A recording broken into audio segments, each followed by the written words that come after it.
The hall was made of crystal. That was the first thing every human noticed when they walked into the grand chamber of Vareth Prime.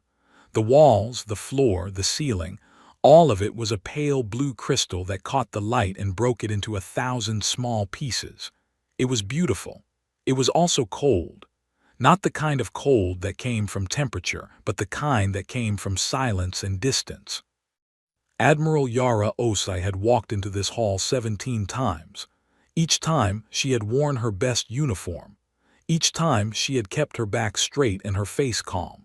Each time she had carried a folder of documents, evidence, and arguments. And each time she had walked back out with nothing. Today was the 17th time. She stood at the center of the chamber floor, looking up at the curved rows of seats that rose above her in a wide half-circle. Each seat held a representative from one of the 47 species of the Galactic Compact. Some were tall and thin. Some were wide and heavy. Some had 4 arms. Some had no visible eyes, but all of them were looking down at her with the same expression. It was not quite boredom. It was something quieter than that. It was the look that people gave when they had already decided the answer, before the question was asked.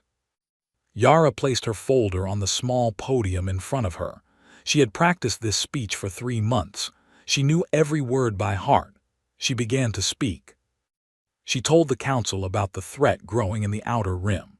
She told them about the signals that Earth's deep space listening stations had picked up, signals that did not match any known species, signals that moved in patterns that suggested something large and organized was coming. She told them that the Human Defense Corps had done everything it could with the small patrol ships and defense platforms that the Vassal Accord allowed humanity to build. She told them that those small ships and those defense platforms would not be enough. She asked, formally, officially, for the 17th time, that humanity be reclassified from Tier 5 to at least Tier 3 in the Compact's membership ranking, which would allow Earth to begin building proper warships. She spoke for 12 minutes. She had charts. She had data. She had recorded testimony from 3 of humanity's best scientists. When she finished, the chamber was quiet for a moment. Then High Arbiter Sul spoke. Sul was Vreth. The Vreth were the most powerful species in the Compact, and they made sure everyone knew it. They were tall, with dark green scaled skin and flat yellow eyes that never seemed to blink. Sul sat in the highest seat in the chamber, just above the other council members, in a chair that was slightly larger than the rest. He had held the position of High Arbiter for 60 years. He had denied humanity's reclassification petition every single time. He did not even look at the charts. The petition, Sul said, his voice flat and low, is denied. Yara did not move. She had expected this. She had promised herself she would not react, but it was hard. After 17 tries, it was very hard. "May I ask," she said carefully, "on what grounds?" Sul finally looked at her. It was a long, slow look, the kind that a person gave when they were not really seeing the other person at all, just looking at the space they occupied. "Humans," he said, "are impulsive. Your species has been spacefaring for just over a century. You still fight wars among yourselves. You make decisions based on emotion rather than logic. You are, by every metric we use, a young and unstable civilization. Giving your kind the right to build warships is like giving a child a plasma torch. It would not end well for you or for anyone near you." There was a sound from the gallery. It took Yara a moment to understand what it was. It was laughter. Not loud, open laughter. It was quiet, polite laughter. The kind that came from people who thought the joke was obvious. She picked up her folder. She kept her face still. She said nothing more because she had learned after 17 visits to this hall that there was nothing left to say. The decision had been made before she arrived. It would be made the same way the 18th time if there ever was an 18th time.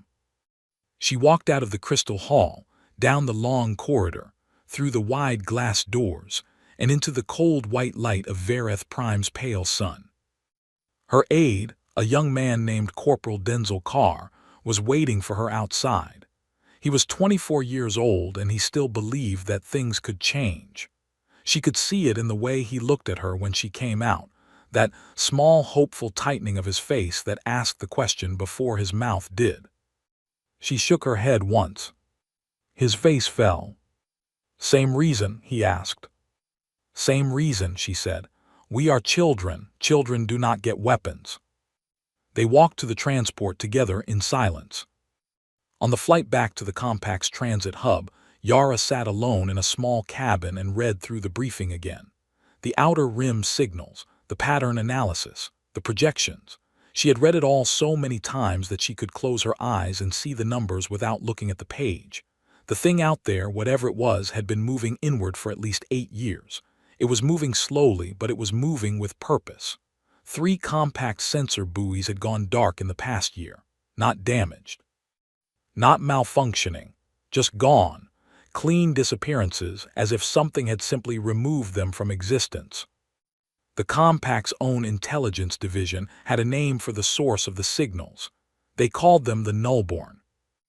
Nobody knew exactly what the Nullborn were.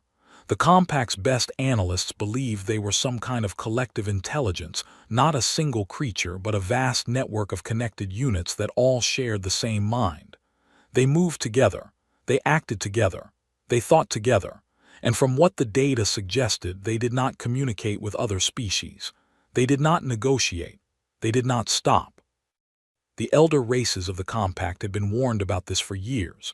Yara had included the Nullborn data in every one of her 17 petitions. Each time, the Council had acknowledged the information and then set it aside. They had their own fleets, powerful ones. The Vreth Dominion alone had over 200 warships, each one a city of metal and weapons. The Alun had their great shield cruisers. The Pelhari had their long-range bombardment platforms. The Compact was not defenseless. But Yara had read history. She had read a lot of history, human history, yes, but also the histories of other species, the ones that the Compact's public archives had made available. She had noticed something that appeared again and again in those histories. Great powers were very good at fighting the enemies they expected. They were very bad at fighting the enemies they had never imagined.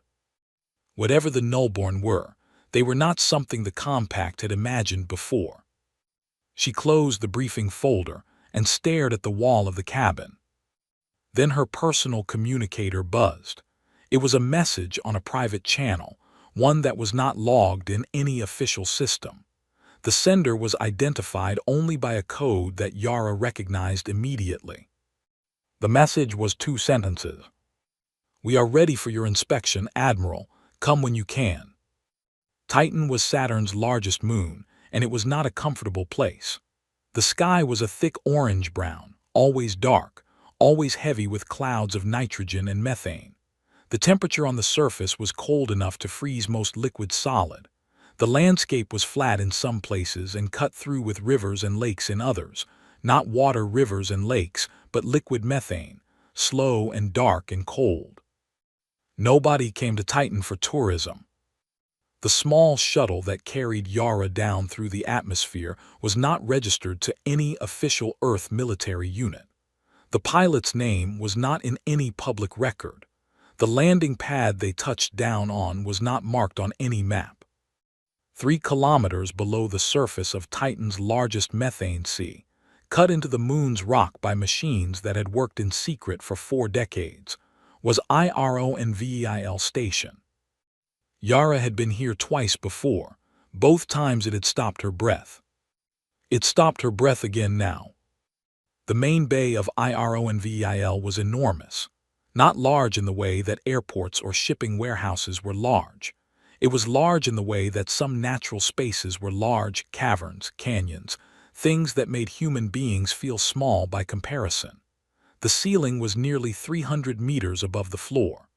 The walls were bare rock, but covered in cables and pipes and scaffolding, all of it humming and busy with movement. Lights hung from above in long rows, casting a sharp white glow across everything below. And below, filling most of the enormous space, was a ship. She was not finished, that was clear. Whole sections of her hull were still open. showing the layers of systems underneath: the power conduits, the coolant pipes, the weapon mounts, the structural bracing. Teams of engineers in bright yellow suits moved over her surface like small insects, working on 100 different tasks at once. Machines rolled and lifted. Sparks flew from welding torches. The sound of it all was constant and deep, a vibration that Yara felt in her chest more than she heard with her ears. But even unfinished, the ship was something. She was not the biggest ship Yara had ever seen. The Vreth Dominion's dreadnoughts were bigger. The Elune shield cruisers were longer. But those ships looked like what they were: heavy things, built for brute force, designed to overwhelm through mass and power. This ship looked different. She had a shape that seemed to have been chosen carefully, a form that balanced speed and toughness in a way that was hard to explain but easy to feel. There was something about her that made Yara think of a fist. Not an open hand waving a weapon, a fist, compact, ready. The name had not yet been painted on the hull, but Yara already knew it. HSV Prometheus. She's looking good, isn't she? Director Elara Voss had appeared beside her without making a sound, which was very typical of Elara Voss. She was a short woman, 63 years old, with silver hair cut very close to her head and dark eyes that were always slightly too alert, always watching things that other people missed. She had spent her entire adult life running IRONVIL. She had given up a career in public science, a chance at fame, 2 marriages, and most of her personal freedom to keep this project alive and secret. She had done it because she believed, with a certainty that went all the way down to her bones, that the day would come when humanity needed this ship. Yara looked at her. How much longer? 4 months, Voss said. Maybe 3 if we push the hull teams to double shifts. Push them? Voss nodded. It was not a surprised nod. She had clearly expected this answer. The council denied it again, she asked, though the question was mostly a formality. 4 minutes, Yara said. The whole petition, 12 minutes of presentation, 4 minutes of denial. Voss was quiet for a moment, watching the engineers on the hull far above them. Then she said, "They laughed, didn't they?" It was not a question, she knew.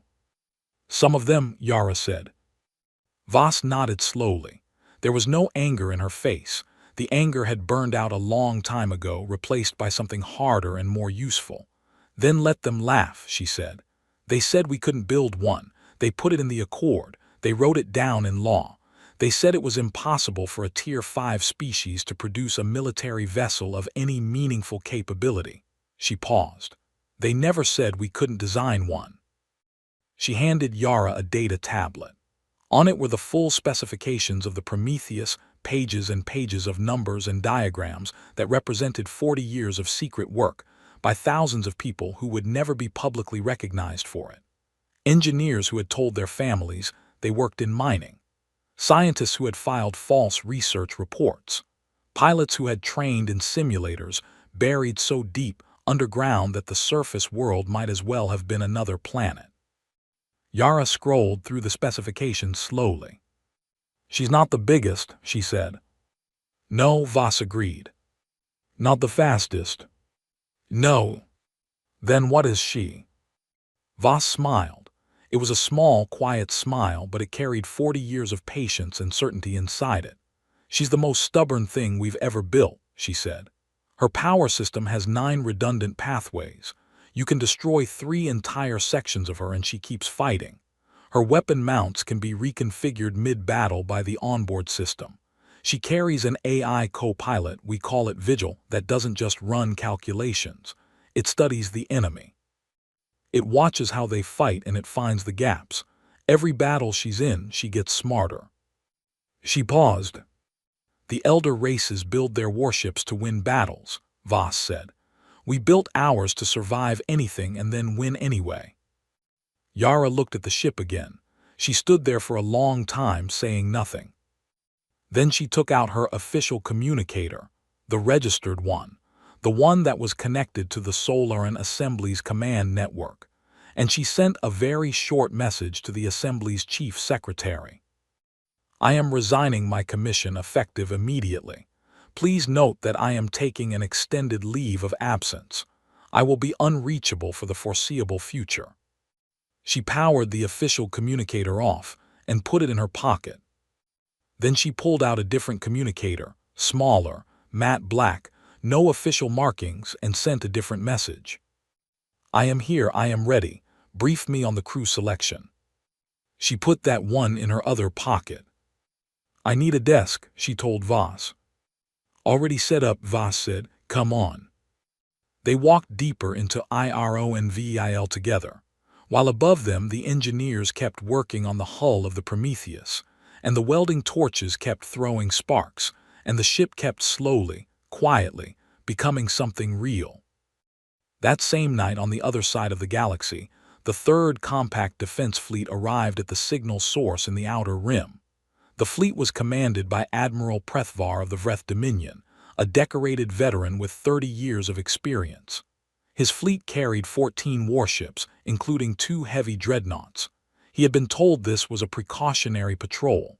He expected to find sensor ghosts, maybe a rogue comet cluster, maybe nothing at all. What he found was darkness. Not the normal darkness of space, which was at least filled with distant stars and the faint light of far-off systems. This was different.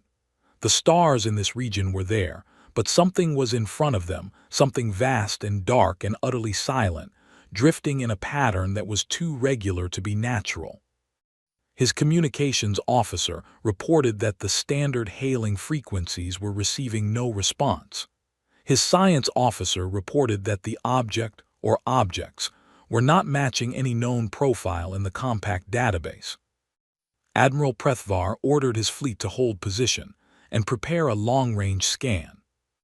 The scan never completed. The darkness moved. The report reached the Compact Council 18 hours later. 3 defense fleets had been dispatched to the Outer Rim over the past month, each one sent as the previous one stopped reporting. All 3 had gone silent. The last transmission received from any of them was a single automated distress signal from a compact science vessel that had been attached to the 3rd Fleet. The signal carried no message, just a location, and a timestamp showing that it had been sent 30 seconds after the fleet arrived. The Council called an emergency session. Delegates from 47 species crowded into the crystal chamber on Verath Prime. The atmosphere was nothing like it had been during Yara's petition hearing. There was no boredom now. There was no quiet laughter from the gallery. There was only the kind of silence that filled a room when 47 species were all thinking the same difficult thought at the same time. High Arbiter Sewell stood at his high seat and addressed the chamber. He said the situation was serious but manageable. He said the Compact's combined fleets were the most powerful military force in the known galaxy. He said there would be a coordinated response, and that response would be decisive. He said that all member species should remain calm and trust the Compact to handle this threat. He said nothing about humanity. In a briefing room far from the crystal chamber, 3 junior Compact intelligence analysts were reviewing the data from the lost fleets. One of them, a young Pelhari named Sessa, found something in the last transmission from the 3rd Fleet's flagship. It was less than half a second of video, corrupted and fragmented. She cleaned it up as best she could and enhanced the image. What she saw in that half-second of footage was a wall, not a metal wall, not a planet's surface. A wall made of moving pieces, each one separate from the others but all moving together, all heading in the same direction. There were thousands of them, maybe more. They moved with a single purpose in perfect coordination without any visible signal passing between them. Sessa flagged the footage and sent it up the chain with a priority tag. Then she sat back in her chair and looked at the still image she had taken from the video, and for a while she did not do anything at all. She just looked at it. The galaxy, she thought, was about to need something it had never needed before. On Titan, 3 kilometers below the methane sea, the welding torches were still burning. Chief Engineer D. Yongquan stood on a gantry overlooking the Prometheus's main power core and checked his work schedule for the 100th time. 3 months to completion if they pushed the teams hard. Maybe a little less. He had been working on this ship for 19 years. He had come to IRONVIL at the age of 26, the youngest member of the original design team, full of ideas that the older engineers had thought were too complicated and too ambitious. He had stayed because the older engineers had eventually admitted he was right. He had never gone to a proper dinner party. He had missed weddings and funerals and birthdays. His daughter, who was now 17 and lived with her mother in Seoul, had grown up thinking her father worked on a mining operation somewhere in the outer system. She thought he was boring. She thought he was absent. She thought he cared more about rocks and numbers than about her. She was not entirely wrong, and that was something he carried with him every day. But he looked at the Prometheus now, at the thing that 19 years and thousands of people had built in the dark, and he felt something that was bigger than regret. He felt certainty. She would fly, she would fight, and when she did, every person who had given a piece of their life to build her would mean something, even if nobody ever knew their names. He went back to work. The ship was almost ready. The first thing they told every new recruit when they arrived at IRONVIL was simple. They said, "Forget everything you think you know about how warships are supposed to work." The second thing they said was, "Now let us show you how ours actually does." Lieutenant Petra Shimmick had arrived at IRONVIL 6 years ago, fresh from the Human Defense Corps Navigation Academy where she had graduated at the top of her class. She was 28 years old, tall, with short dark hair and the kind of focused, still face that people sometimes mistook for coldness. She was not cold. She was just always thinking about 3 things at the same time.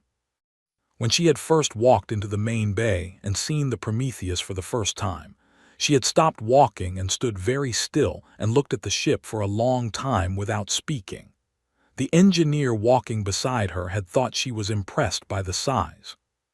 She was not impressed by the size. She was doing math. She was calculating, from the visible shape of the hull and the spacing of the thruster ports, what kind of movement the ship was capable of. She was mapping out, in her head, the angles of approach and withdrawal that the design allowed. She was thinking about how the positioning of the weapon mounts would affect the ship's center of gravity during a hard turn. She was, in short, already learning to fly a ship she had never touched. By the time the tour was over, she had filled 14 pages of her personal notebook. She was exactly the kind of person IRONVIL needed. Yara Os had selected the Prometheus's crew with extreme care over a period of 3 months. She had looked at records, reviewed simulations, and spoken personally with every candidate. She had not been looking for the best marksman or the fastest reflex times. The compact species had plenty of those. She had been looking for something harder to measure and harder to find. She had been looking for people who could think sideways. People who, when a situation stopped making sense, didn't freeze, they got creative. The crew was 87 people, small for a ship of the Prometheus's size, but Kwon had designed her that way on purpose. Fewer people, more automation, faster decision-making. Every crew member covered multiple roles. Everyone could do someone else's job in an emergency, at least well enough to keep the ship alive.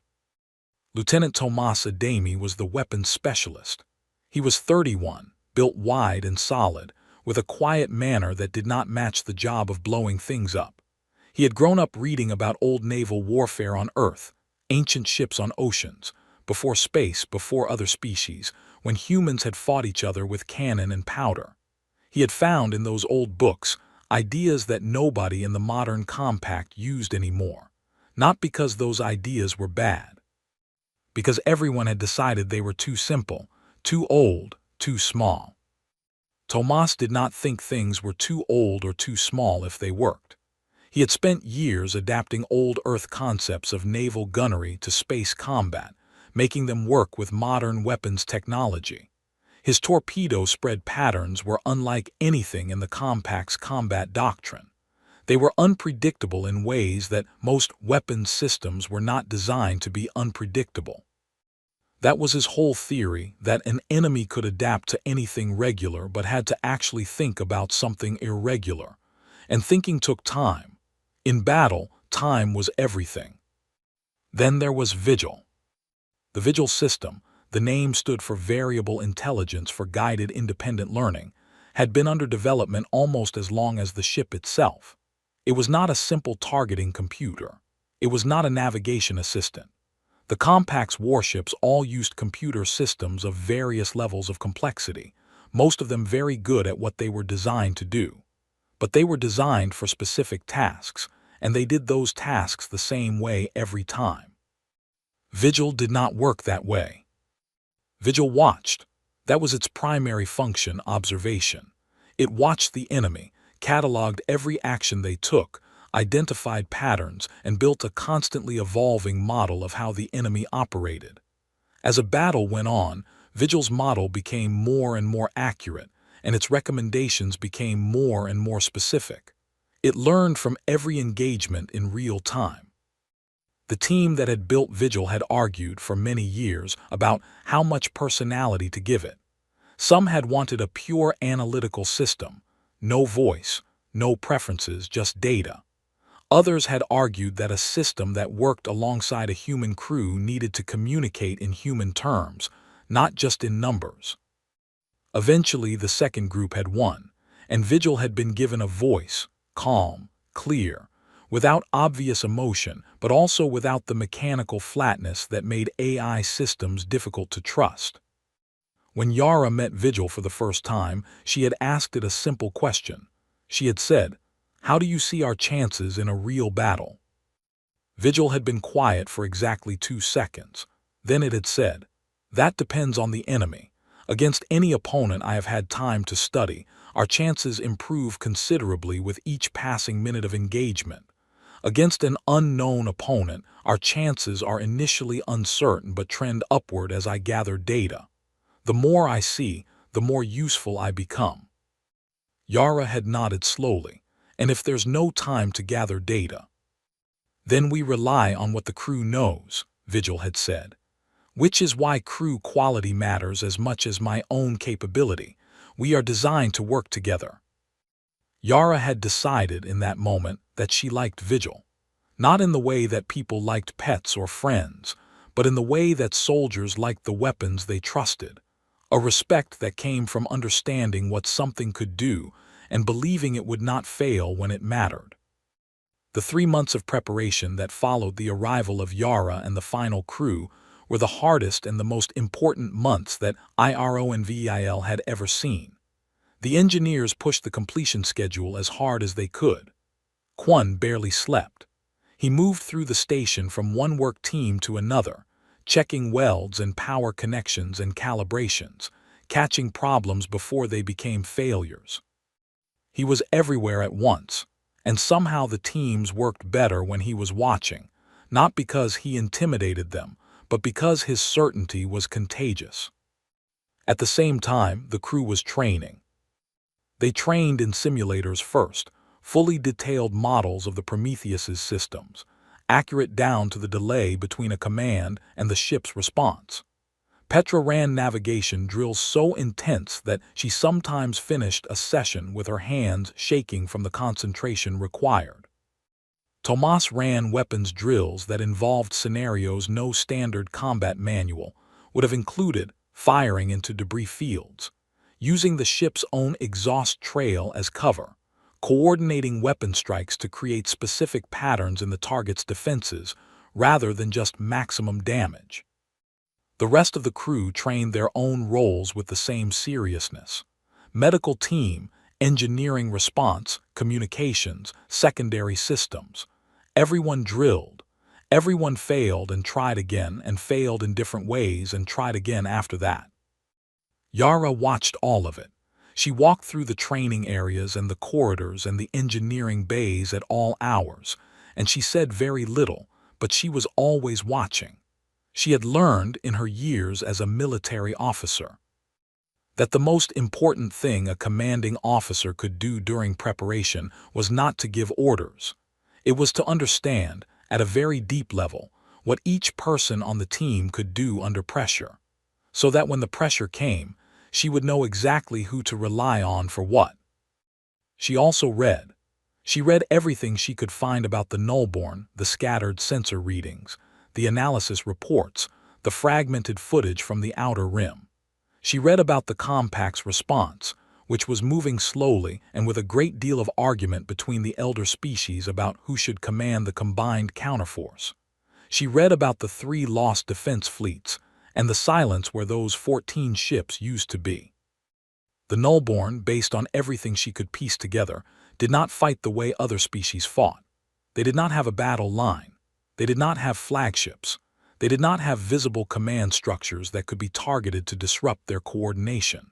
They moved as a mass, each unit part of the larger whole, and the larger whole directed every unit with perfect coordination and no visible delay. It was as if fighting one of them was fighting all of them simultaneously. The compact's doctrine against such an enemy was essentially simple: mass your own firepower and overwhelm the mass with a larger mass. It was a doctrine built for the compact's strengths.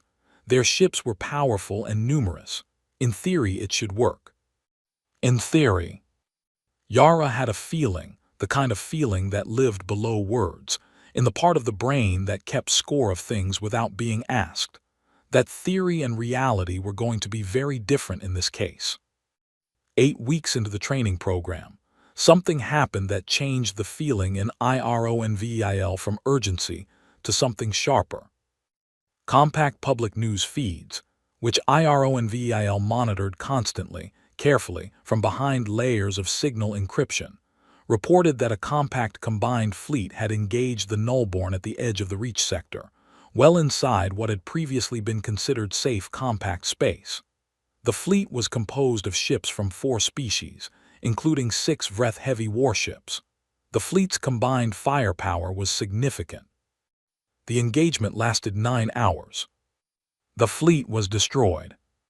Not damaged, not scattered, destroyed, every single vessel.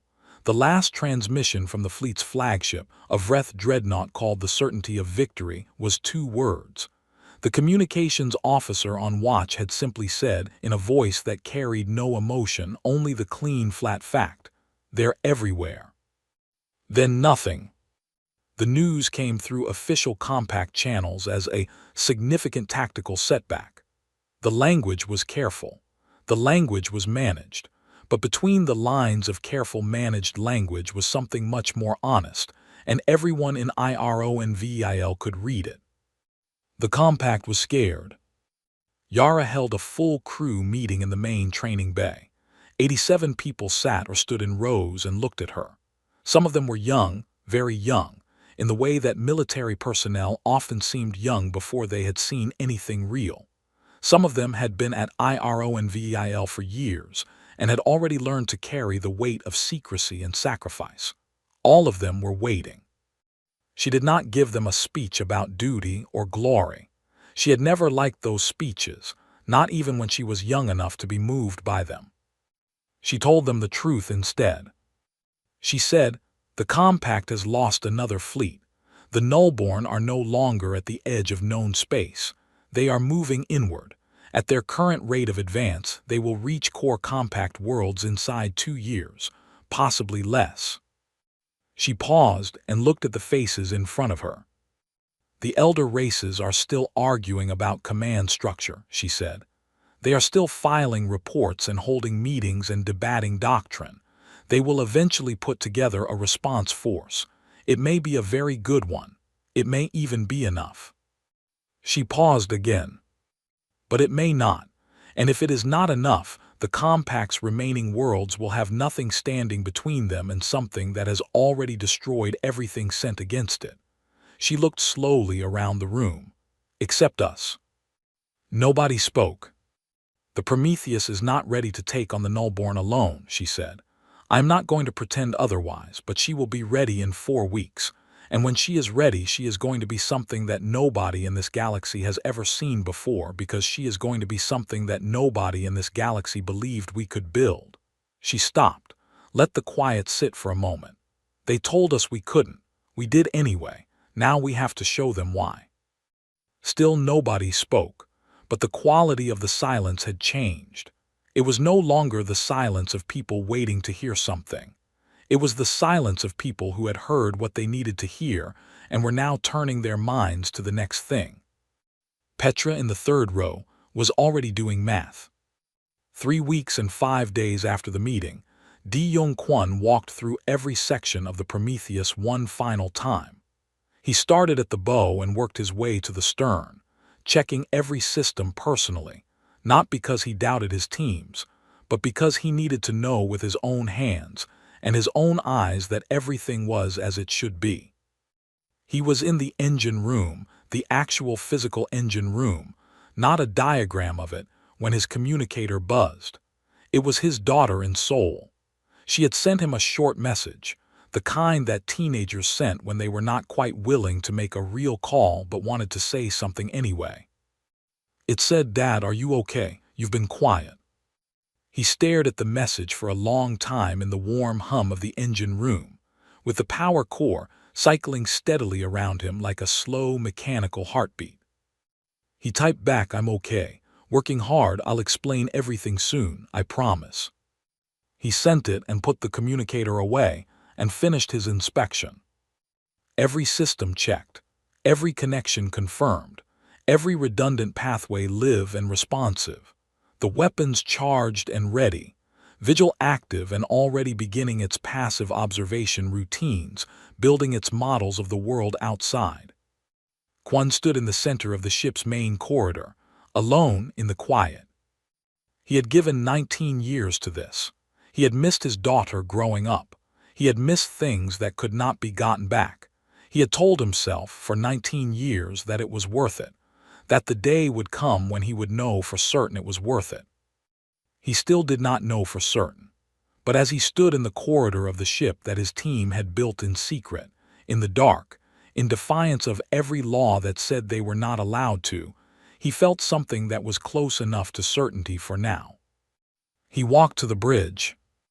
Yara was already there, standing at the main viewport, looking at the rock walls of IRONVIL's enormous bay around them. "Engineering gives final clearance," he said. She turned to look at him. "She's ready." "She's ready." Yara nodded. She looked back at the viewport for a moment. Then she said something that Kwon would remember for the rest of his life. "Then let's go see what they do when we show up." Somewhere in the galaxy, the Nullborn were moving inward. Somewhere in the compact's crystal-walled chambers, the elder races were still arguing. Somewhere in the cold methane sea above them, the surface of Titan was dark and still and quiet, as if the moon itself was holding its breath. The Prometheus powered up. Her lights came on, her engines hummed, her systems ran their final checks and returned green across every board. Vigil spoke a single word into the bridge: "Ready." And for the first time in 40 years of secret work and hidden sacrifice, the ship that humanity was not supposed to build began to move. The message from High Arbiter Seoul arrived on a Tuesday morning, which meant nothing to anyone outside of Earth, but felt significant to Yara Osai in a way she could not entirely explain. Tuesdays had always seemed to her like a day when things happened whether you wanted them to or not. The Prometheus was in transit at the time, running quiet and deep through the outer shipping lanes on a path that avoided all compact traffic monitoring stations. She was fully powered but not broadcasting. To any passive scanner, she looked like a large automated cargo vessel, one of thousands that moved through this part of space daily. It was a disguise that had taken Kwon's electronics team 3 months to perfect, and it worked well enough for now. Yara was in her office, which was a small room just off the main corridor with a narrow desk, a single chair, and a wall of screens showing the ship's status. She was reading a report on Nullborn movement patterns when Vigil interrupted her with a quiet, clear alert. "Admiral, you have a message on the private diplomatic channel. Sender identification is High Arbiter Seoul of the Vreth Dominion."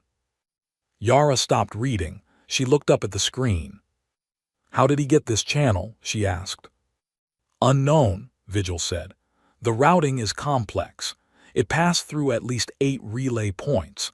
I cannot determine the origin with certainty, but the encryption signature matches official Vreth Council communications. Yara sat still for a moment, then she said, "Play it." Sewell's face appeared on the screen. He was sitting in a room that looked like it might be somewhere aboard a ship rather than in the council chambers. The usual cold authority was still in his face, but there was something else underneath it. Yara had spent enough time in the council chamber watching Sewell to know his face well. The something else underneath was not fear, exactly. It was the thing that came before fear in people who were not used to being afraid. The message was not long. Sewell said that the Compact's council had convened an emergency resource allocation committee. He said the committee had determined that all Compact member worlds were expected to contribute to the defense effort under Emergency Provision 7 of the Compact Charter. He said that, under this provision, humanity's colony worlds in the Cygnus Corridor would be repurposed as supply staging grounds for the Compact's new defensive line. Human administrative personnel on those worlds would be relocated. Human shipping fleets in the affected sectors would be requisitioned and reassigned to Compact Logistics Command. He also said that the Human Defense Corps would contribute its patrol vessels to a new combined fleet being assembled at the Ura Assembly Point. Human ships would serve under Compact Command and be integrated into standard fleet formation. He said that all of this was consistent with the Vassal Accord, and that the Compact expected full cooperation. He did not say please. He also did not say anything about the petition. He did not say anything about reclassification. He did not say anything about warships. What he said was, "You will give us your worlds to use, your ships to command, and your people to move aside. And you will do this because you agreed to do this when you signed the accord.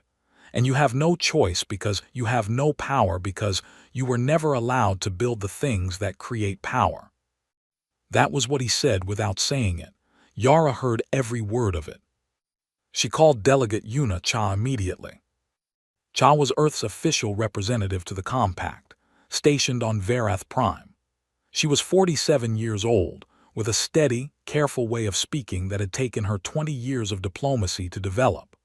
She had been Earth's representative for 6 years, and in those 6 years she had developed a reputation in the Compact Council as someone who was very polite, very patient, and very, very hard to move once she had decided on something. Cha listened to a summary of the message in silence. Then she was quiet for a moment. Then she said, "They're not asking." "No," Yara said. "This is the accord being used as a weapon," Cha said. "They take our colony worlds, our logistics capacity, and our patrol ships. They put us completely under their command structure. If the Nullborn break through, we have no independent defense of any kind." "I know." Another silence. "What do you need from me?" Cha asked. "I need you to take the message to the Solaran Assembly," Yara said. "I need them to vote on compliance, and I need them to understand what they are voting on." "They will likely vote to comply," Cha said carefully. "You know that." "I know," Yara said again. "I just need them to do it on record, officially, because what happens after is not going to be official." There was a pause on the channel. Then Cha said in a slightly different tone, "The Prometheus gets her first real assignment," Yara said. Cha said nothing for a moment. Then, "Be careful, Yara." "I'm always careful." "No," Cha said, and there was something in her voice that was almost amusement. "You are always effective. That is not the same thing." The Solaran Assembly met 2 days later. It was a closed session, restricted to core representatives, with no outside observers and a complete communications blackout for the duration. The message from Sewell was read aloud. There were questions. There was argument. There was the particular kind of controlled anger that political bodies showed when they were deeply furious, but also deeply aware that fury was not a useful tool in the current moment. The vote to comply with Emergency Provision 7 was 41-7. It passed. Yara received the notification on the Prometheus's bridge. She read it. She set the notification aside. Then she formally submitted her resignation from the Solar and Assembly's official military record, a resignation she had filed once before on paper but now needed to make permanent and undeniable. From this moment, she held no official rank, no official commission, and no official connection to any government body. She was, on paper, nobody. The Prometheus, on paper, did not exist. She picked up the ship-wide communication channel and spoke to the crew. "You've all seen the news from the Assembly. The official position of the Earth government is compliance. Our colony worlds will be used as staging grounds. Our patrol ships will join the compact fleet. That is the official position." She paused. "We are not the official position." She could feel the shift on the bridge around her even before anyone spoke.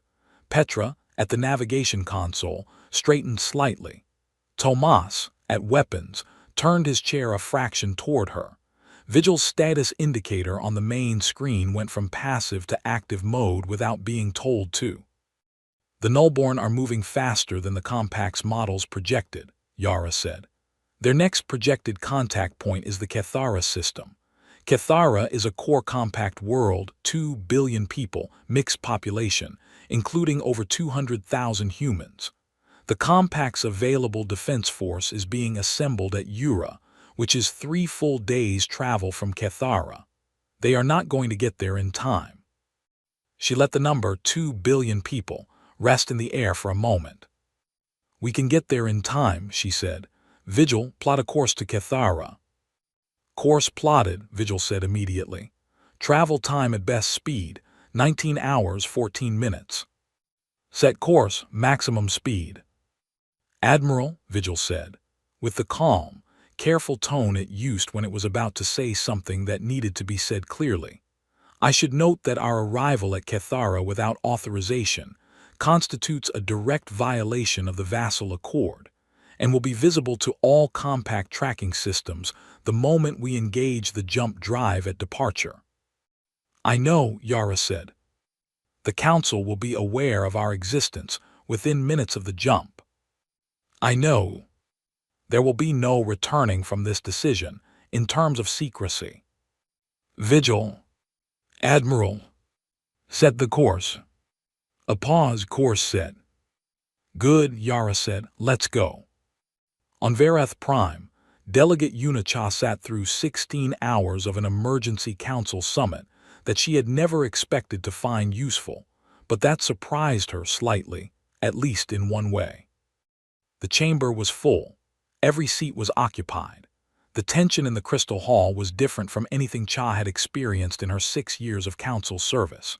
During normal sessions, even contentious ones, there was always an underlying layer of procedure, people following the ritual of debate because the ritual was familiar and the familiarity was comforting.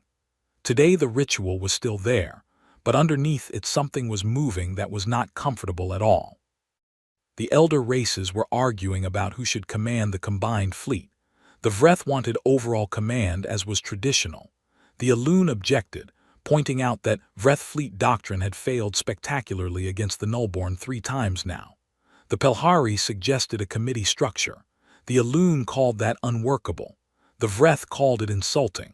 3 smaller species tried to offer compromise proposals and were essentially ignored. Cha sat in the human delegation seat, a small section near the back of the chamber, which was where Tier 5 species sat, and listened to all of it without speaking. She had a water glass in front of her that she refilled twice. She had a notepad that she filled steadily, not with arguments but with observations. She watched the elder races debate, and she thought about everything she had learned in 20 years of diplomacy, and she waited. After 14 hours, Sewell called a recess. During the recess, Cha walked the corridors of the council building. She passed delegates from a dozen different species who nodded at her without real acknowledgement. She was the human delegate. She was Tier 5. She was, to most of the people in this building, background noise. She thought about that. She thought about what it meant to be background noise. She thought about how background noise worked. It was always there. Nobody noticed it until it stopped. She went back into the chamber for the final 2 hours of the session, with a very clear idea of what she was going to do. When the session opened for final statements, she raised her hand. Sewell looked at her with the particular kind of surprised expression that powerful people showed when something they had forgotten about suddenly demanded their attention. "The chair recognizes Delegate Cha," he said, with barely concealed reluctance. Cha stood. She picked up her notepad. She looked around the chamber slowly, making deliberate eye contact with as many delegates as she could see. Then she began.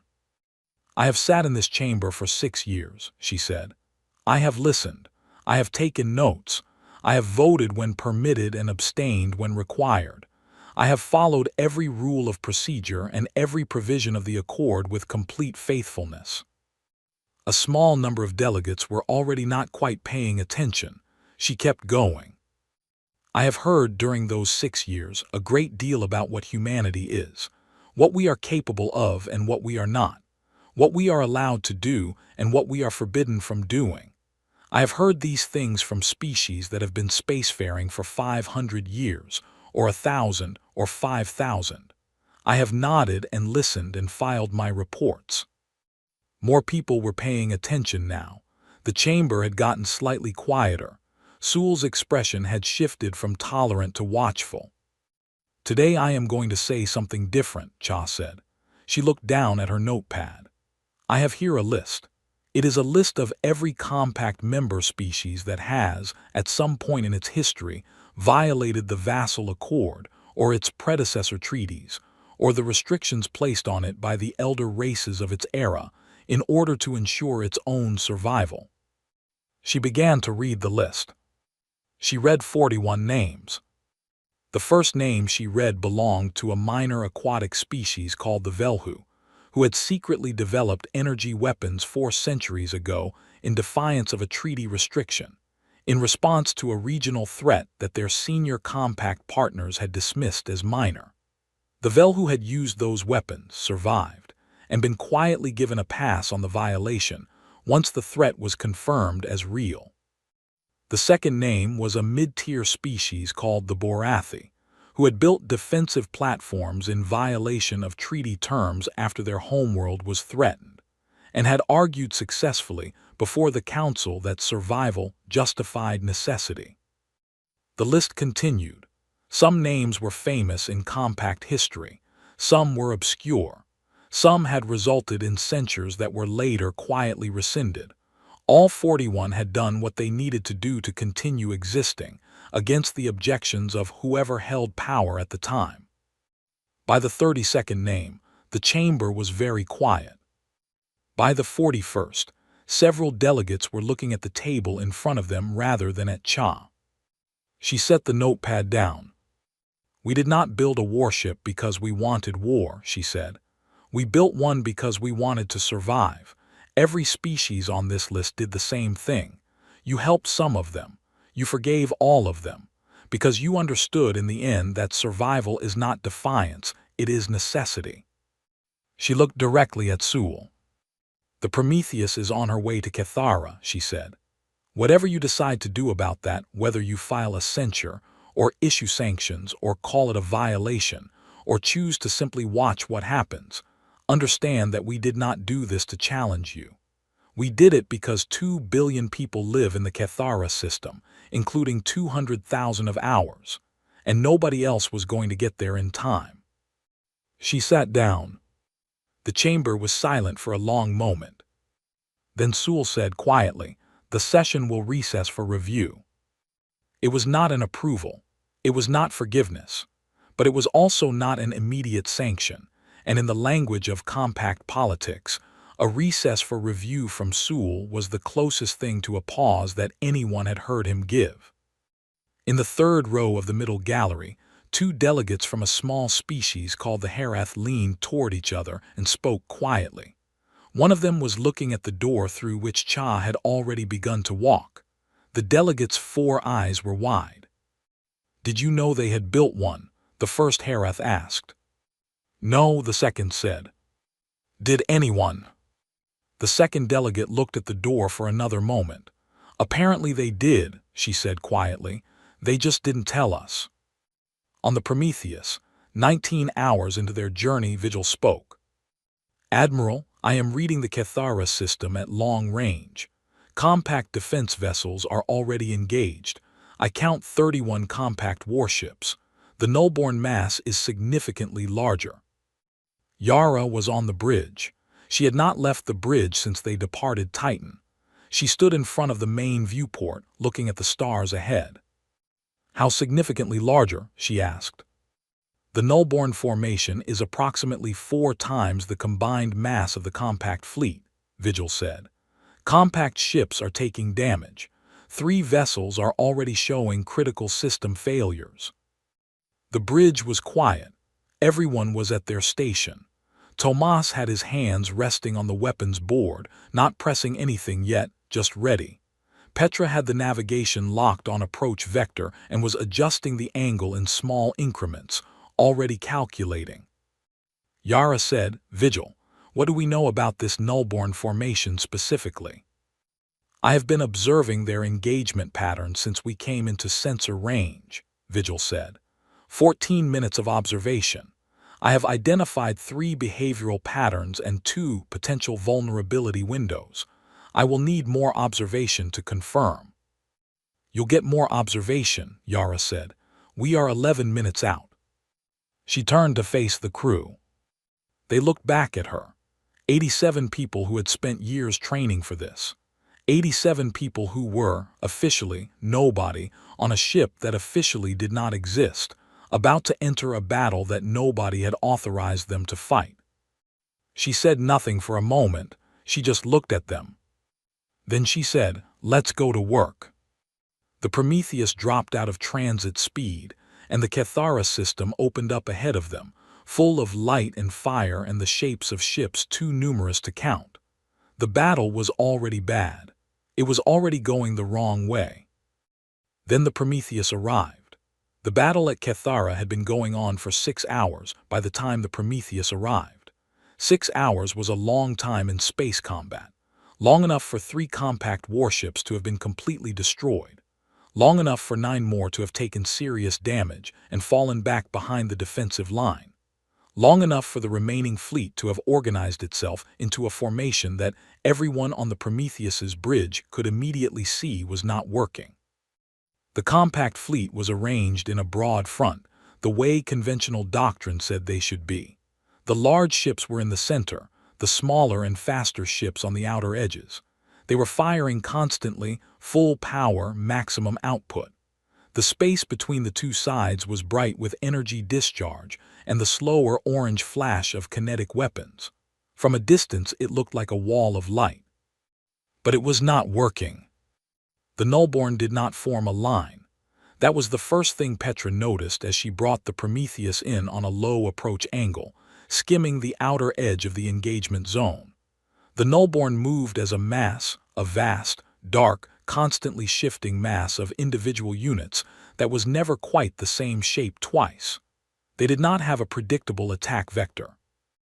They flowed around the compact's firing solutions, going where the fire was not, reforming into new shapes, pressing forward in some places, and pulling back in others in patterns that seemed random but were clearly not. The compact ships, designed to fight enemies who came straight at them, were constantly adjusting and readjusting their aim, and constantly falling slightly behind the nullborn's movement. They're adapting, Petra said, not alarmed, just observing.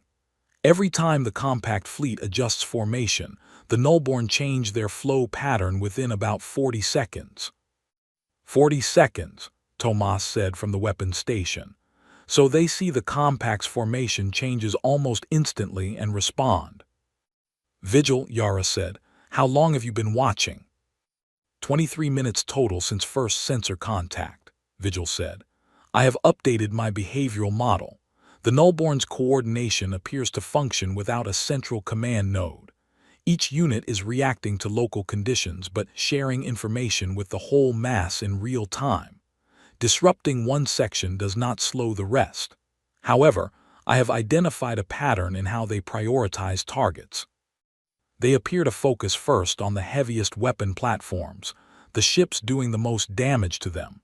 They ignore less threatening targets initially. Yara processed that. So if something shows up that doesn't immediately threaten them, they won't prioritize it. Correct, for a limited time, until they determine what it is and what it can do. She looked at Petra. Bring us in quiet, low-power signature. Give them nothing to read until I say. Petra nodded and made the adjustments. The Prometheus's power output dropped to a fraction of its full level. The ship moved slowly, looking small, looking ordinary, threading between the debris of destroyed ships that was already beginning to spread across the engagement zone. The debris, Yara noticed, was considerable. A Vreth-heavy warship called the Iron Will had been struck hard on its port side and was drifting. It was still mostly intact, but its main engines were clearly not functioning.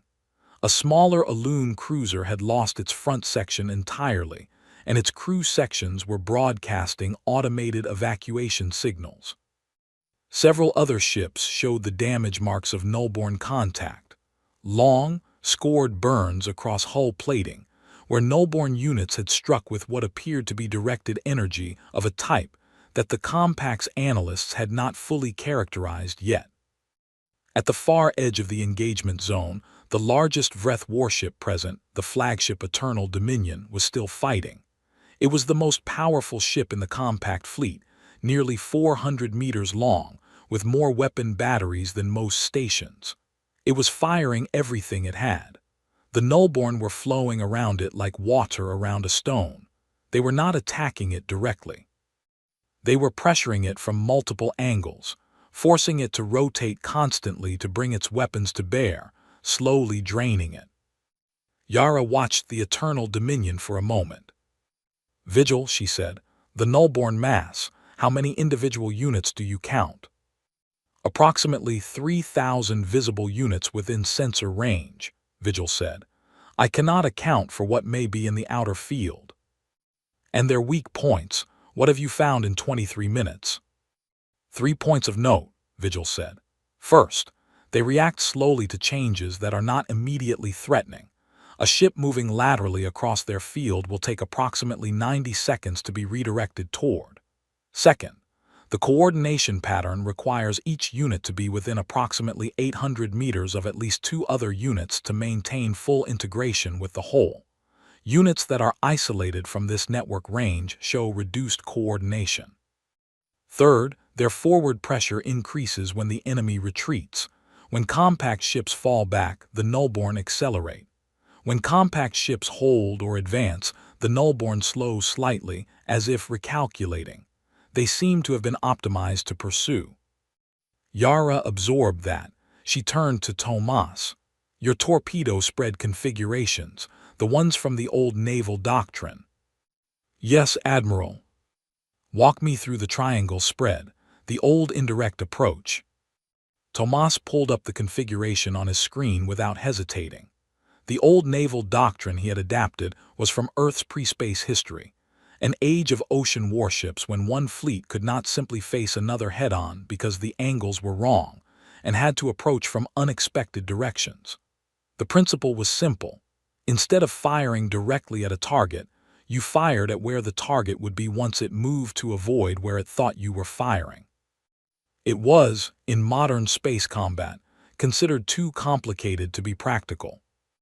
"If their units have to stay within 800 meters of each other to stay coordinated," Tomas said, his voice getting faster and quieter in the way it did when he was working out a problem, "and they respond to retreat by accelerating, we can bait a section of the mass to separate.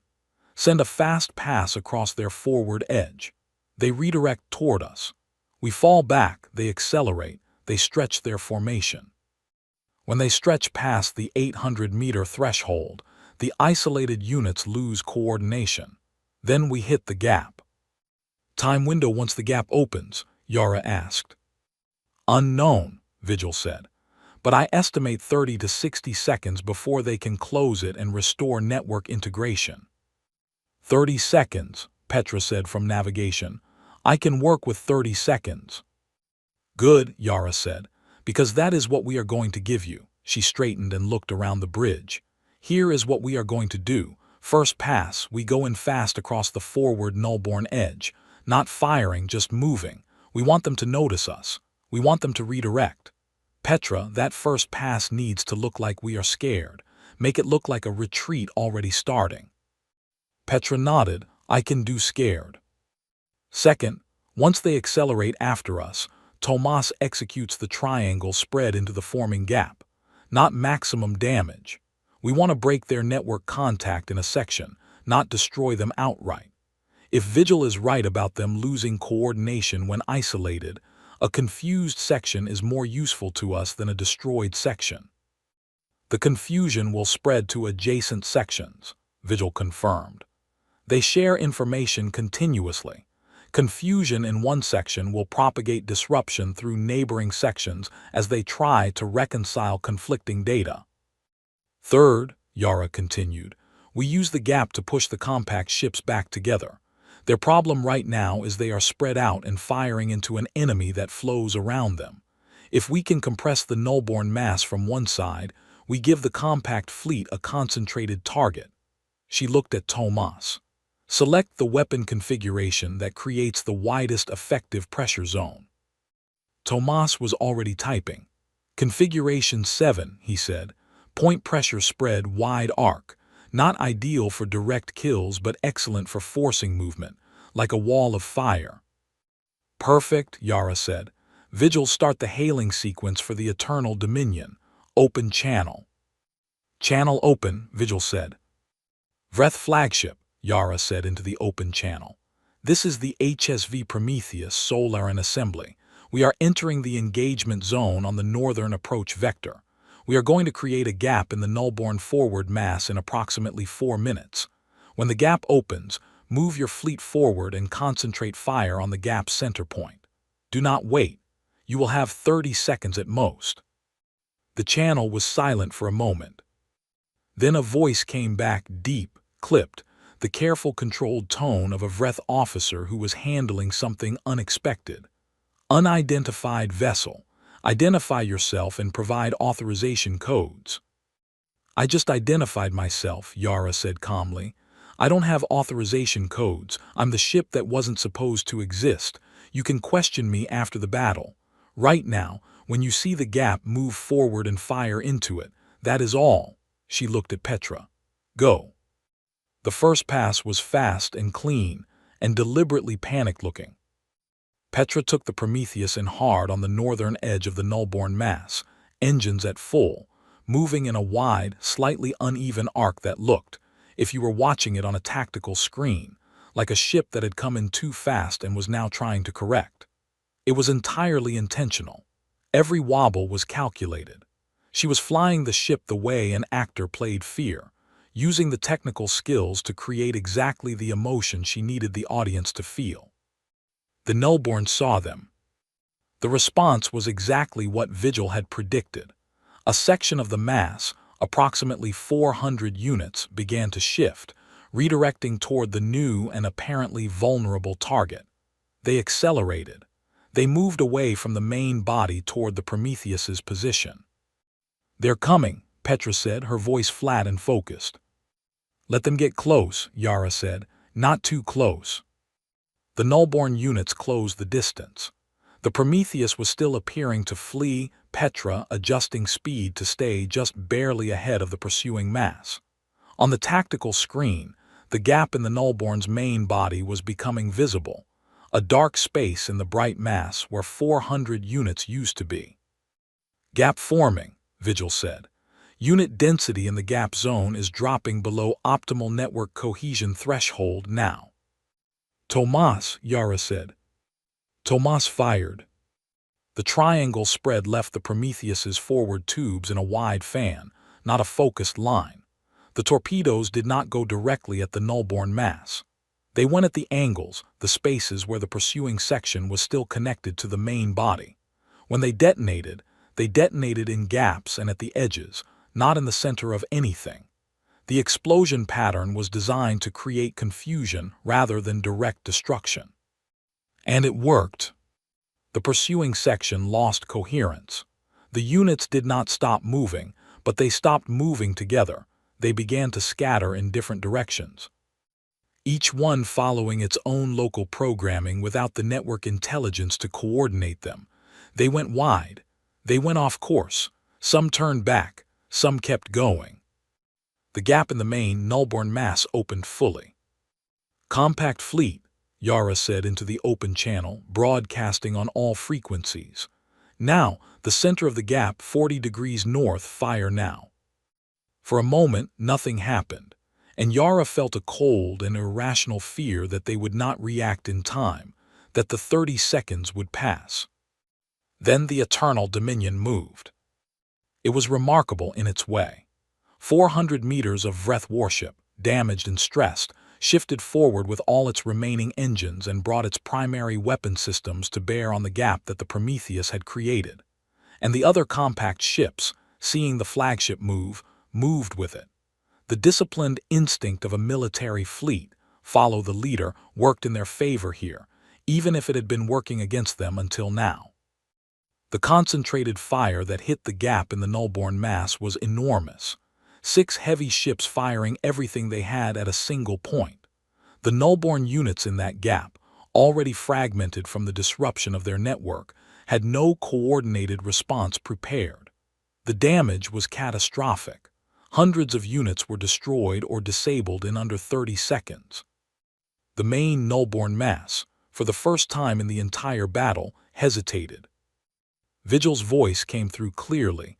"Nullborn forward advance has stopped. I am reading a recalculation pattern in their movement. They are reassessing their tactical model. The confusion from the network disruption is spreading. I estimate 45 seconds of reduced coordination across the whole mass." "Configuration 7, Yara said to Tomas. "Wide pressure spread, push them back." Tomas did not need telling twice. He had been waiting for this.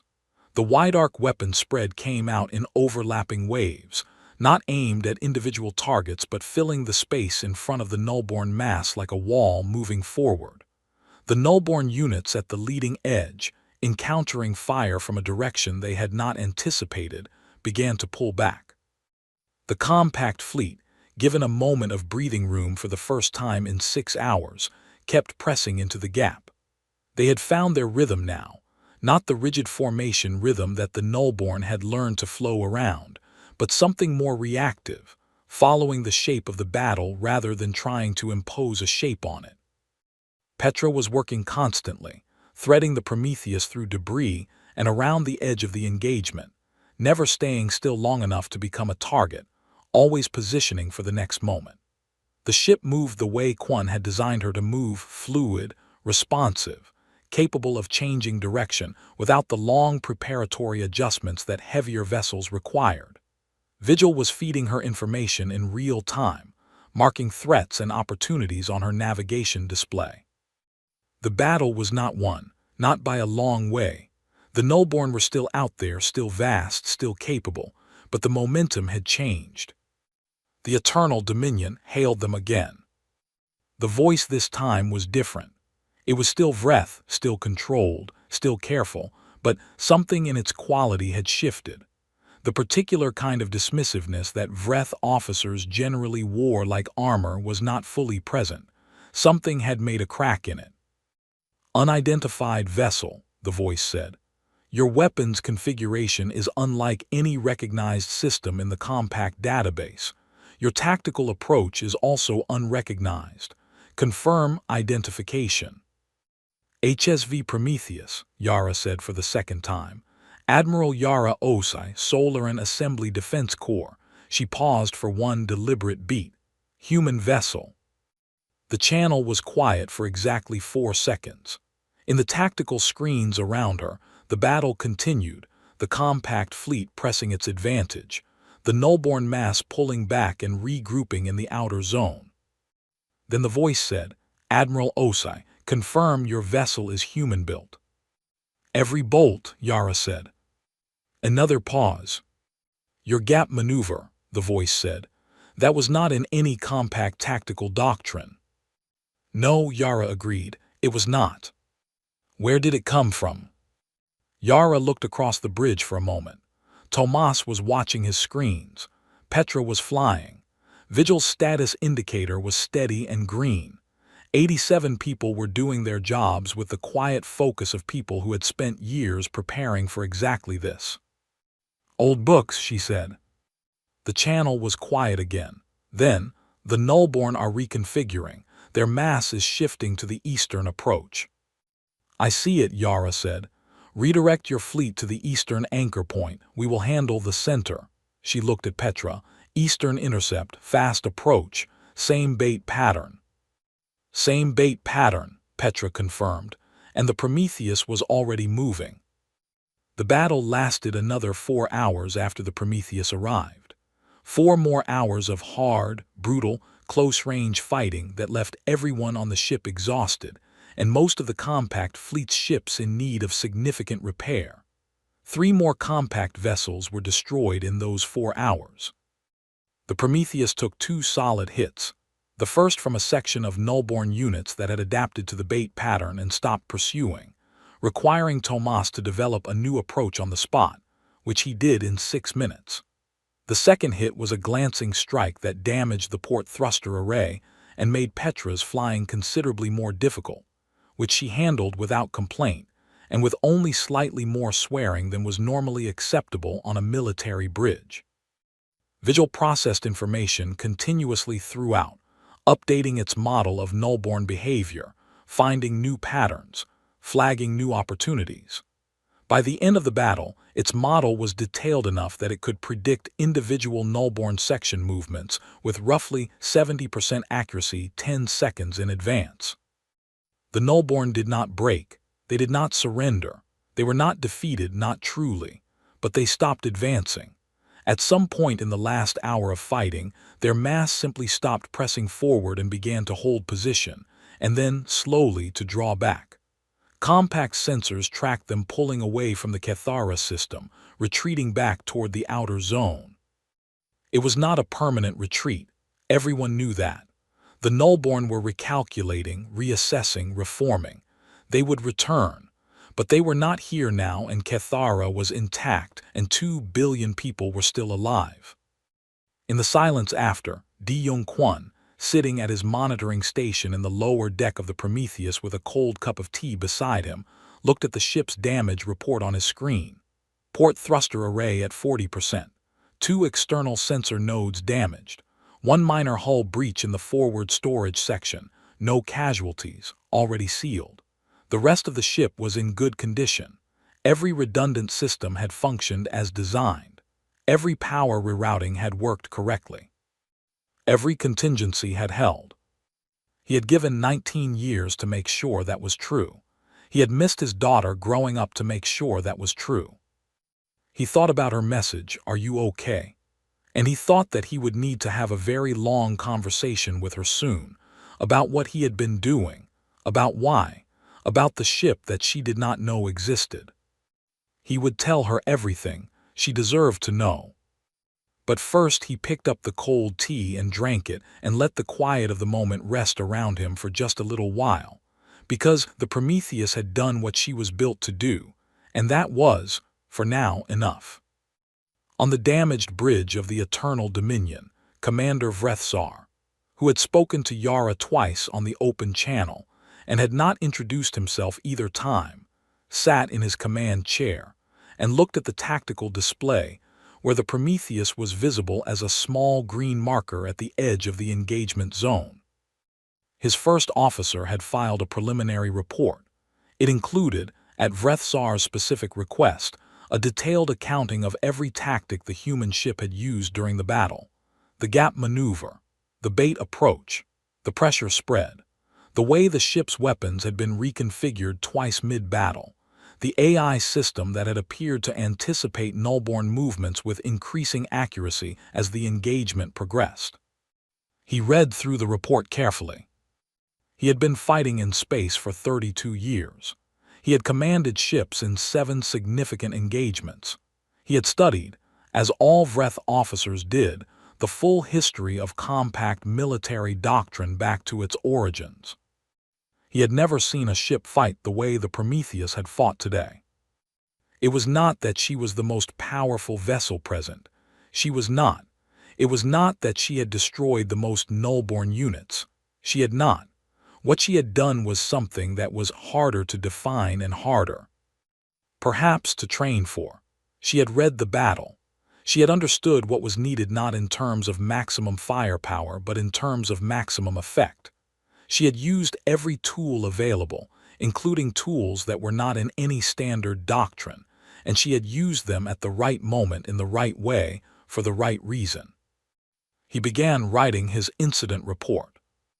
At the top of the section marked Tactical Assessment of Friendly Forces, he wrote a sentence that surprised him slightly when he reread it, because he had not planned to write it, and it had come out of his mind fully formed. The human vessel operated at a level of tactical sophistication that this commander has not previously encountered in 32 years of active service. He looked at that sentence for a moment. Then he left it in and continued writing. The footage reached every corner of the compact within 48 hours. It was not officially released by anyone. It was pulled from the sensor logs of 7 different compact ships that had been present at the Battle of Cathara, compiled by an unknown party. Most believed it was a junior communications technician on a Pelhari corvette who had stayed up all night doing it, and distributed through the compact's public information network without any authorization, clearance, or warning. The footage showed the Prometheus fighting. It showed the first pass across the nullborn mass, the ship moving with a controlled, deliberate speed that looked reckless but clearly was not. It showed the gap opening, the compact fleet responding, the coordinated pressure spread pushing the nullborn back. It showed the ship taking 2 hits and continuing to fight as if nothing significant had happened. It showed the weapon reconfigurations mid-battle that compact analysts had not stopped talking about since the engagement ended. It showed the moment when the Eternal Dominion moved forward into the gap, and the way the rest of the fleet followed. It showed what happened when a ship that was not supposed to exist showed up and changed the direction of a battle that had been going badly wrong. By the end of the first day, the footage had been watched by an estimated 3 billion people across 47 species. By the end of the second day, that number had doubled. The Galactic Council, which had been preparing an official censure motion against Earth for Accord violations, found itself in the unusual position of issuing a formal document condemning an action that much of the galaxy was openly celebrating. The Vreth hardliners pushed forward with the censure anyway. 3 small species, the Herath, the Velhu, and a newly admitted species called the Tauran, announced publicly that they opposed the censure. The Elune delegation, which had long had complicated feelings about Vreth dominance of the Council, was conspicuously silent on the matter, which in compact politics meant exactly what it appeared to mean. High Arbiter Sewell called the emergency session. The chamber was full again. Every seat taken, every delegation present. There was a different quality to the crowd this time compared to the emergency summit 2 weeks ago. That session had been full of fear and argument. This one was full of something harder to name, a kind of tense, waiting uncertainty, as if the chamber knew that something was going to be decided today that could not be undecided later. Sewell opened the session by formally presenting the censure motion against the Solaran Assembly. He spoke for 11 minutes. He was precise. He quoted the Vassal Accord chapter and verse. He described the Accord's construction and purpose, to ensure galactic stability by preventing young, militarily immature species from developing weapons capabilities before they were ready. He said that whatever the Prometheus had accomplished at Cathara was irrelevant to the question of legality.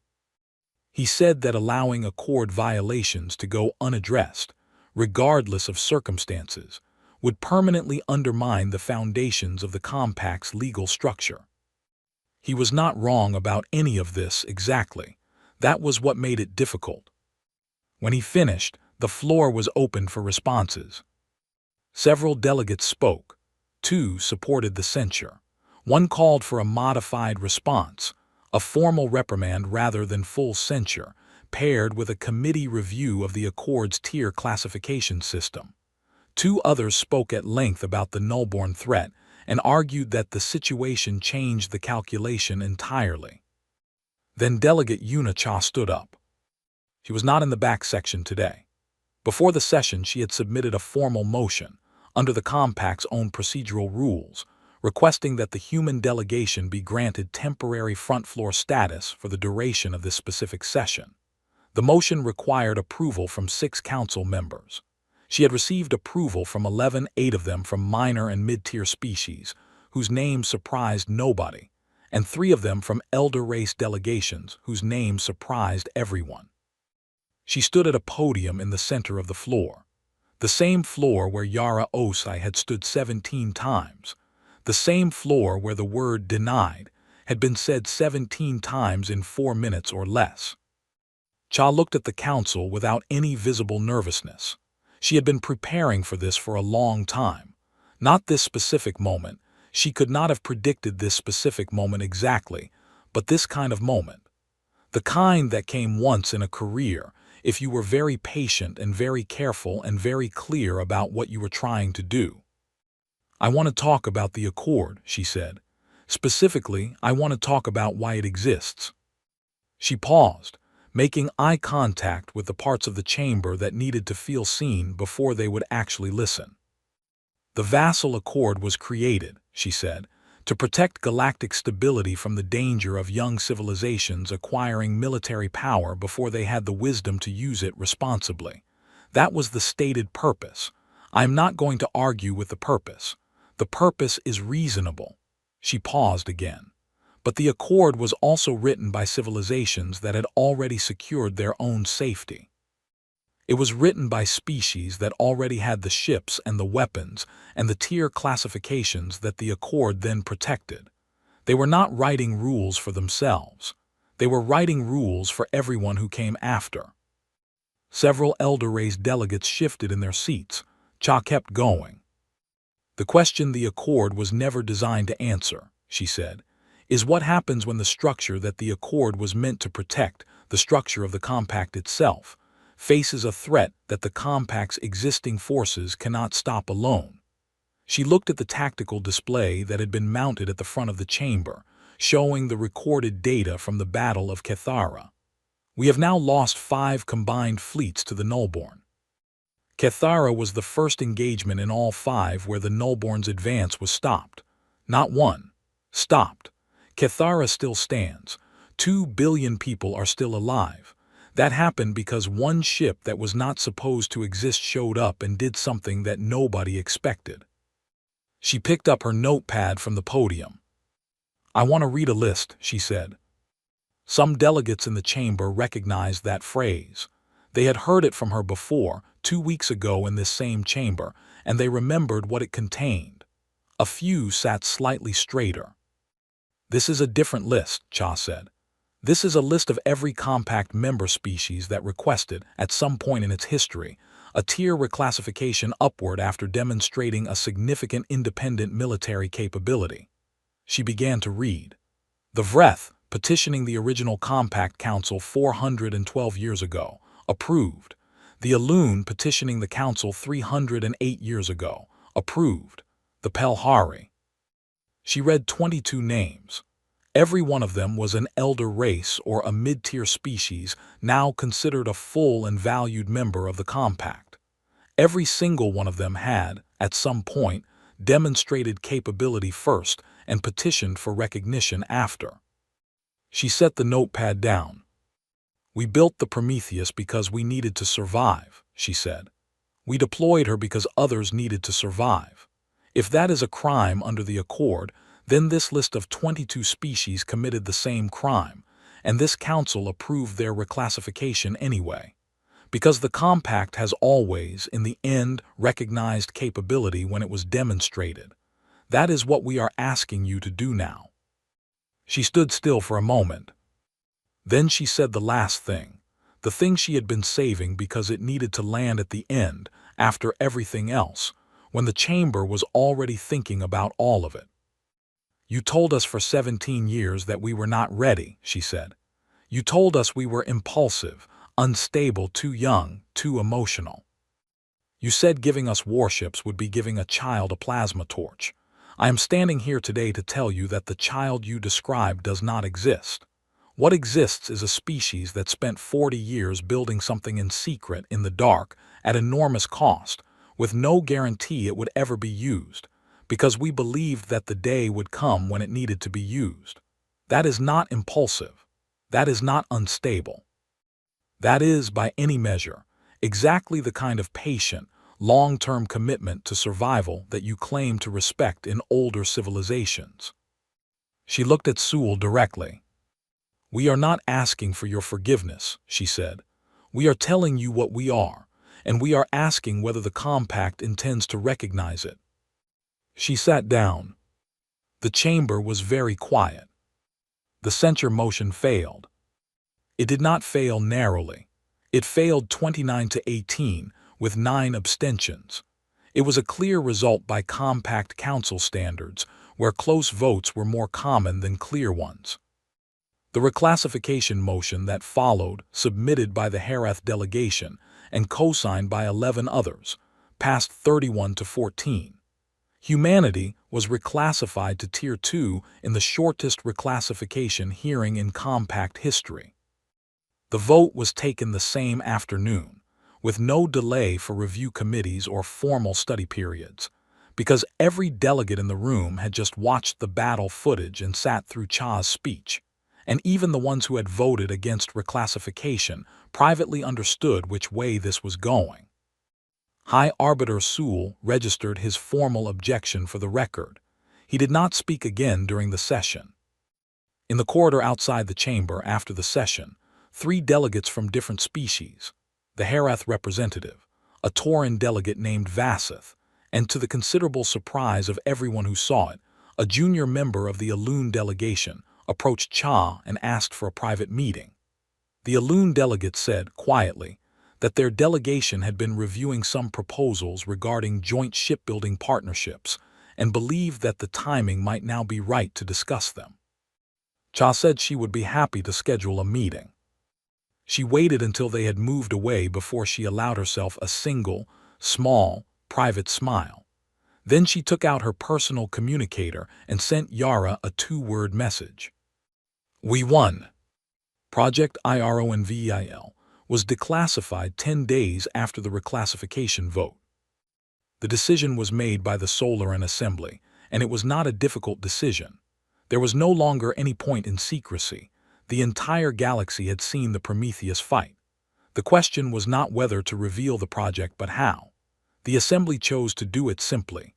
A full public release of the project's history, its development, its personnel, its costs, and its achievements.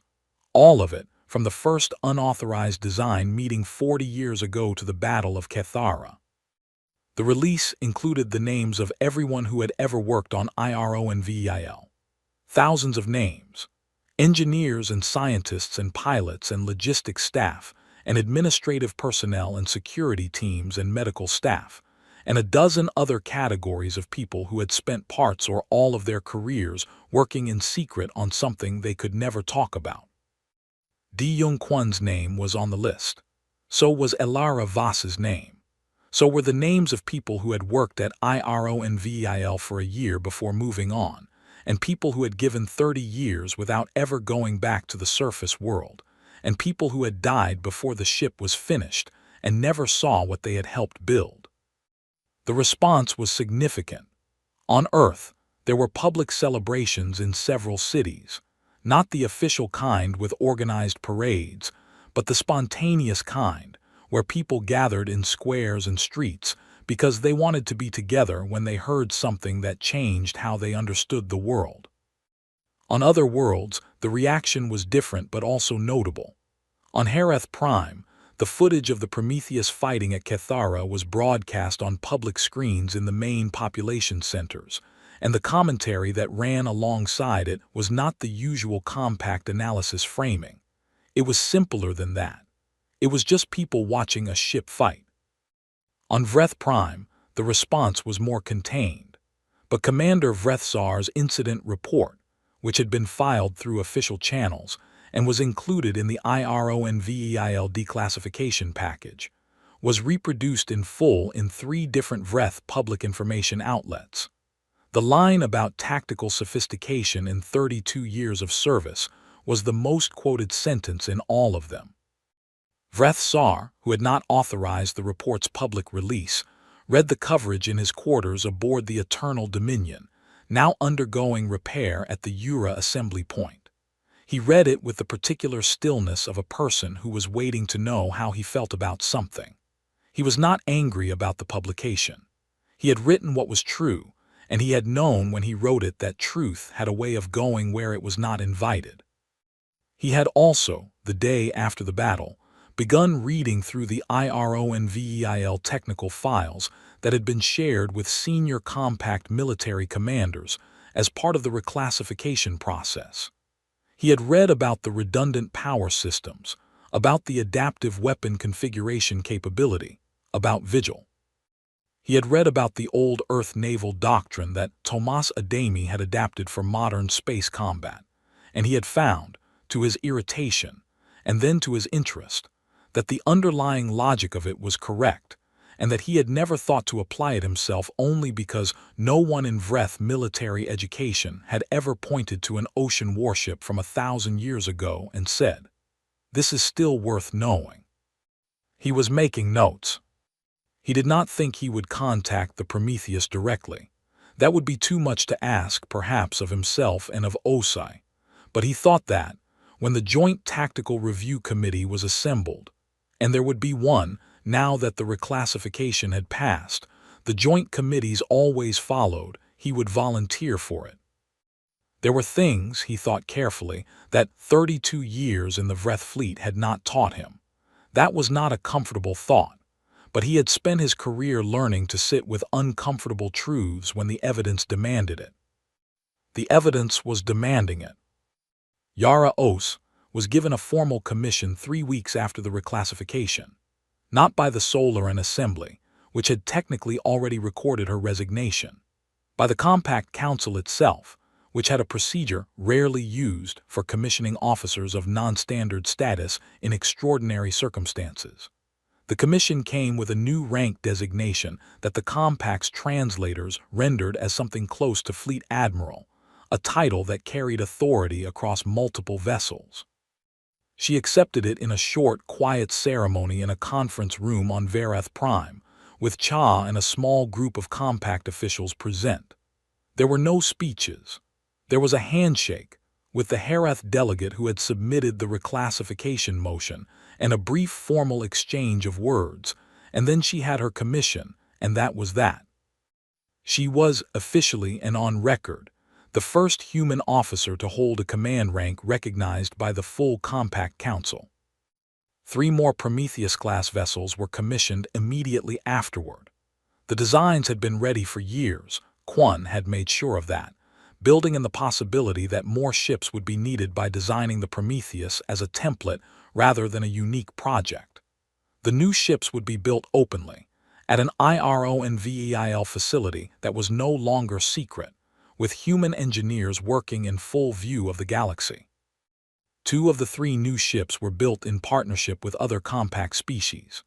The Herath contributed their materials science expertise, which resulted in an improved hull alloy that was lighter and stronger than the original. The Tauran, who turned out to have developed a targeting algorithm that was highly compatible with Vigil's architecture, contributed to a significant upgrade of the AI system across all 4 vessels. It was not the way IRONVEIL had imagined the future would come. They had imagined fighting for permission, or fighting while still unauthorized, or fighting alone. They had not imagined being asked for blueprints. But the Compact had been frightened, and frightened people, even powerful ones, eventually stopped asking who was allowed to help and started asking who could. The Nullborn threat did not end after Cathara. Everyone had known it would not. Over the following months, 3 more engagements occurred in the outer sectors. The Prometheus was present at 2 of them. In both cases, the combined force performed better than any previous engagement, not because the Prometheus alone made the difference. But because the compact fleet had watched the battle footage, read Vrethsar's report, attended the joint tactical review committees, and started asking different questions about how to fight an enemy that adapted. They had started thinking sideways, even if it did not come naturally, even if the older habits of rigid doctrine kept reasserting themselves and had to be pushed back each time. Vigil's model of nullborn behavior, updated through multiple engagements now, was shared with every compact fleet. It became the foundation of a new tactical approach, one that acknowledged the nullborn's adaptability and tried to stay one step ahead of it rather than finding a single doctrine that worked and repeating it until the enemy had solved it. The war was long. It would be long. The galaxy understood that now in a way it had not before Cathara. But the galaxy was still there. On a gray afternoon on Earth, Di Young-Kwon sat across a table from his daughter in a small restaurant in Seoul. It was the first time he had seen her in person in 8 months, since the declassification, since the world had learned what her absent, boring father had actually been doing all this time. Her name was Soo-yeon and she was 17 years old, and she had, in the weeks after the declassification, said very little to him about any of it. She had responded to his messages. She had agreed to this meeting, but she had said very little. He had been worried about what she was thinking. They sat with their food between them, and for a while neither of them spoke. The restaurant was quiet. There was a window, and outside the window was a gray Seoul afternoon, ordinary and familiar. Then Soo-yeon said, "They're really showing the footage everywhere." "Yes," he said. "I watched it," she said, "a few times." He waited. "Which part did you build?" she asked. He looked at her for a moment. Then he said, "Most of the engine and power sections. The redundant power routing system, the part that lets her keep fighting when she's been damaged, that was mine." She nodded slowly. She was looking at the table. "I was angry," she said. "For a while when I found out, I was angry that you didn't tell me." "I know," he said. "I'm sorry." She was quiet for a moment. "But then I watched the footage again," she said, "and I read some of the articles about how long it took, about how many people." She looked up at him. "About Cathara." She said the word Cathara the way people said the names of places where something important had happened, with a slight pause before it, with weight. "You couldn't tell me," she said. "It was not quite a question." "No," he said, "I couldn't." She looked at him for a long moment. He could not entirely read her face. She was 17 and she was complicated, the way all 17-year-olds were complicated, and he had missed enough of her growing up to have gaps in his understanding of her that would take time to close. Then she said very quietly, "The part you built, the redundant power routing, that's the part that kept the ship alive when she was hit." "Yes. So that's the part that kept Admiral Osei alive." "And 86 other people," he said. She sat with that for a moment. Then she nodded once, a small definite nod, and picked up her food and began to eat, and he understood that this was not forgiveness. Not entirely, not yet, but it was the beginning of understanding, which was the thing that forgiveness needed before it could arrive. He picked up his food too. They ate together in the gray afternoon, and it was ordinary and it was enough. The Prometheus was docked at the Verath Prime station when the new ships came through. Yara was on the bridge at the viewport looking at the slow movement of traffic around the station, the compact warships going in and out, the supply convoys, the diplomatic transports. It was a view she had imagined in some form or another for a long time, not in the detail. You could not imagine the specific details of things that had not yet happened, but the general shape of it being here, openly, under human colors, recognized that she had imagined. That had been the destination she was navigating toward for 30 years. Vigil spoke quietly from the bridge system around her. "Admiral, I am reading 3 vessels arriving at the outer jump point." She watched the viewport. The first ship came through the jump point with the particular ripple of light that marked the end of a transit jump. It was a Prometheus-class vessel. She could see it immediately in the profile, the shape that Quan had spent 19 years perfecting. It bore the name HSV Defiance on its hull, painted in the standard type that all solar assembly vessels now used. The second ship came through 30 seconds later, HSV Unyielding. The third, HSV Common Ground. That last name had been chosen by the joint human-Herath crew that would operate her, one of the partnership ships. Yara had been told the name before the ship was finished and had thought it was a good name, not a warlike name, not a name about strength or dominance or defiance, a name about the thing that happened when different kinds of people decided to face the same problem together. Vigil spoke again. The Defiance is hailing. They are requesting our position and asking if we require escort. Yara looked at the 3 ships coming into position around the station. 1 human-built, 2 partnerships, all of them carrying Vigil systems, redundant power routing, reconfigurable weapon mounts, all the things that 40 years of secret work had produced. She thought about what to say. She thought about the Crystal Hall and the 17 denials. She thought about Sewell's face. She thought about the laughter from the gallery. She thought about Quan in the engine room with his cold tea, and Voss smiling in the depths of Titan, and Petra flying scared on purpose, and Tomas with his old Earth books, and Vigil saying, ready in the quiet of IRONVIL, and Cha standing at the podium reading 41 names out loud in a room that had never expected to have to listen to her. She thought about all of it. Then she said, Vigil, tell the Defiance we appreciate the offer. Yes, Admiral. And tell them we'll escort them. Vigil transmitted the message.